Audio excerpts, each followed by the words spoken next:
तो कैलेंडर में जैसे जैसे 9 मई की तारीख करीब आ रही है, वैसे वैसे यूक्रेन में तनाव का मीटर बढ़ता जा रहा है। कीव में अलर्ट जारी कर दिया गया है, लोगों को घरों में रहने का आदेश दे दिया गया है। कीव के आसपास बारूद फट रहा है, डोनबास में बॉम्बर दहाड़ रहे हैं और यूरोपीय देशों ने आशंका जताई है कि 9 मई को विक्ट्री डे परेड के दौरान कुछ बड़ा हो सकता है। क्या लिखा है 9 मई की फाइल में, अब इस रिपोर्ट में देखिए।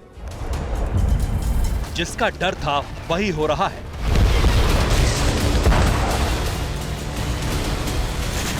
जिसकी आशंका थी वैसा ही हो रहा है।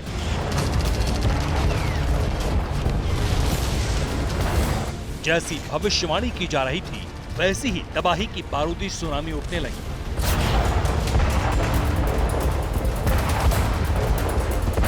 नौ मई से पहले कुछ यूं विध्वंसक विस्फोट से कीव की धरती थर्रा रही है। डोनबास का आसमान कांप रहा है। यूक्रेन के ज्यादातर हिस्सों में अग्निबाण बरस रहे हैं। अचानक ही विध्वंस की तीव्रता अति पर पहुंचकर डरा रही है।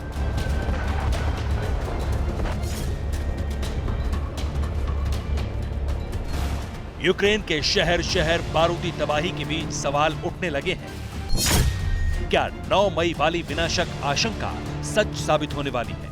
क्या 9 मई को यूक्रेन पर सबसे बड़ी आफत आने वाली है? क्या 9 मई को प्रेसिडेंट पुतिन यूक्रेन पर बड़ा फैसला लेने वाले हैं?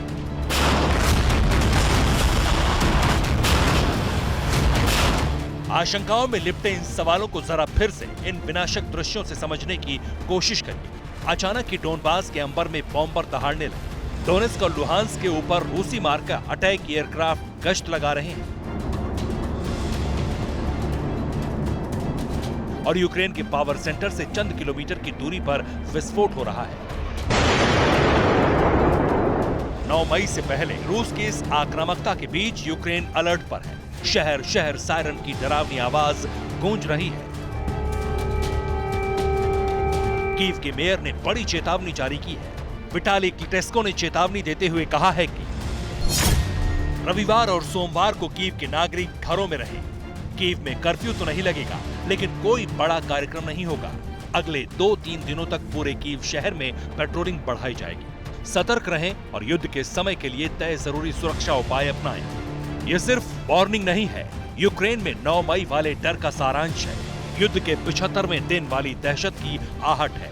जैसे जैसे यूक्रेन के आसमान में रूसी लड़ाकू विमानों की आवाज दहाड़ती है, वैसे वैसे यूक्रेन में खौफ फैल जाता है।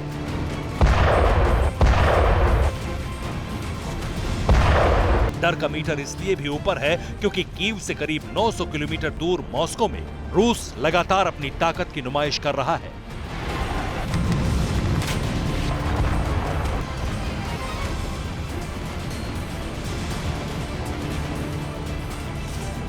मॉस्को के आसमान में रूस अपना शक्ति प्रदर्शन कर रहा है।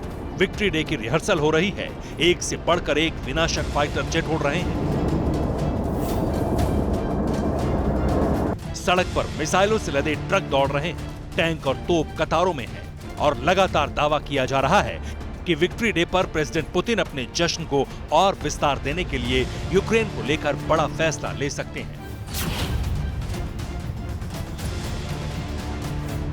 आगे सवाल यही है, यूक्रेन को लेकर 9 मई को प्रेसिडेंट पुतिन क्या क्या कर सकते हैं। जानकार बताते हैं कि वो यूक्रेन के विरुद्ध औपचारिक युद्ध का ऐलान कर सकते हैं। प्रेसिडेंट पुतिन परमाणु हमले को लेकर भी फैसला ले सकते हैं। यूक्रेन में मौजूद रूसी टैक्टिकल बटालियन एक्शन में आ सकती है। मरियुपोल पर रूस के कंट्रोल का ऐलान भी हो सकता है। कब्जे वाले इलाकों में चुनाव का सांकेतिक ऐलान भी मुमकिन है। यूक्रेन के कई इलाकों को स्वतंत्र और संप्रभु क्षेत्र घोषित किया जा सकता है। और अगर ऐसा हुआ तो यूक्रेन में क्या होगा, इसका अंदाजा लगाना ज्यादा मुश्किल नहीं है।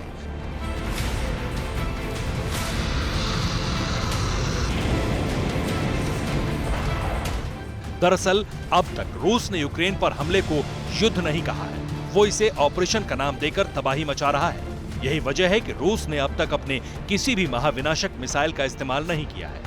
अगर औपचारिक युद्ध का ऐलान होता है तो फिर ऐसी तबाही आएगी जो कल्पनाओं में भी कंपाने वाली होगी।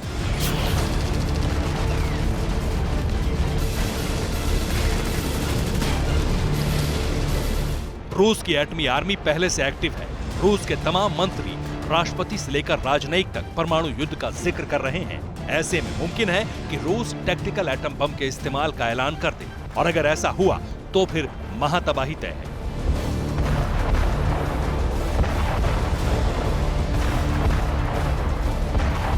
ये डर इसलिए भी है क्योंकि अब तक के युद्ध में प्रेसिडेंट पुतिन के मुताबिक नतीजे नहीं आए। 72 घंटे का युद्ध लड़ने उतरी रूसी आर्मी 73वें दिन भी मैदान जंग में है।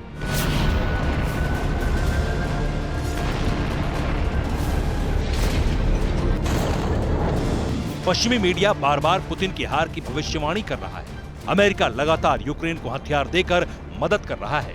यही वजह है कि यूक्रेन में अमेरिका से छद्म युद्ध लड़ रहे पुतिन के अगले प्लान को लेकर तमाम तरह की आशंकाएं जताई जा रही हैं, खासतौर से 9 मई की तारीख को लेकर। Bureau report, TV9 Bharatvarsh. अड़ी सोमवार से शुक्रवार शाम 6 बजे सिर्फ TV9 भारतवर्ष पर।